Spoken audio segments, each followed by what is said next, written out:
Alright, I'm going to show you how you can use the lambda function in Excel. Now, if I'm being 100% honest, I think the lambda function can be one of the most complicated functions in Excel. But we're going to use a super simple example and go through it step by step. So basically, the lambda function allows you to create custom functions that Excel might not already have, allowing you to do that without VBA, which until recently wasn't possible. So here in this example, we have some sales data for every month of the year for 2025 and 2026. And we want to calculate the percent change. Now, obviously, we know that the percent change formula is final minus initial divided by initial. So I would take the final, or the 2026 sales, minus the 2025 sales divided by the 2025 sales. And then if I put that into a percentage, we can see that that is a 106% increase from 2025 to 2026. Now, obviously, if we click and drag this formula down, we can copy that across every single month. But we're going to use the lambda function to do this for us. Basically, what we're going to do with the lambda function is create the percent change formula as a normal function we can use in Excel. So let me kind of give you an example of how this works. So if we type equals lambda, basically this function is going to want to ask for our parameters. So we will say that we will use x and y as the variables, comma, and this is where we're going to add our formula, which is final minus initial divided by initial. So we will use x as the initial, so it will be y minus x and parenthesis divided by x, and then we'll add a parenthesis. So that is our formula, and those are our variables. Now if we hit enter, it's going to say that there's a hashtag calc error because this lambda function isn't actually pulling any information.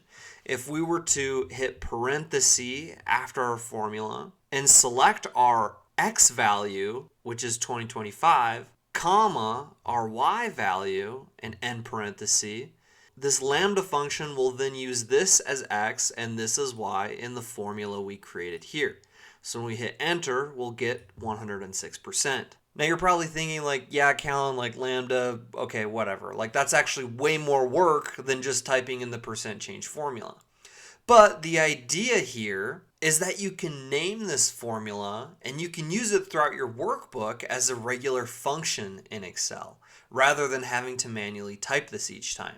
Now obviously for something like percent change, maybe it's not necessary for you to create a lambda function, but for the sake of this example, this is what we'll be using.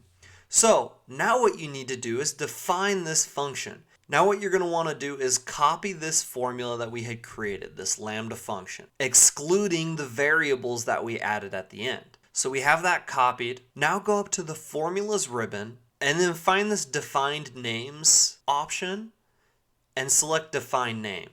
This little menu box will pop up and this is where you can name your function. We're going to name it percent change, and the refers to is the formula that you're going to copy and paste that we had created, and then you can choose the scope of where you want this to apply to. We'll just select our entire workbook, and the comments, whatever you put here is what's going to be displayed as your helper for the function when you type it. And I'll kind of explain what that looks like in a second. So for our comments, we'll just say that it's final minus initial divided by initial. Oh, if I could spell. And before we hit OK, just realize that for our name, we can't use a percentage. So we'll say percent change like so. And we will go ahead and hit OK. Now we have created our custom function in Excel. So if we type equals and we type percent change, we'll notice this function here that we had created. So we'll select that, and it's going to ask us for our x and y.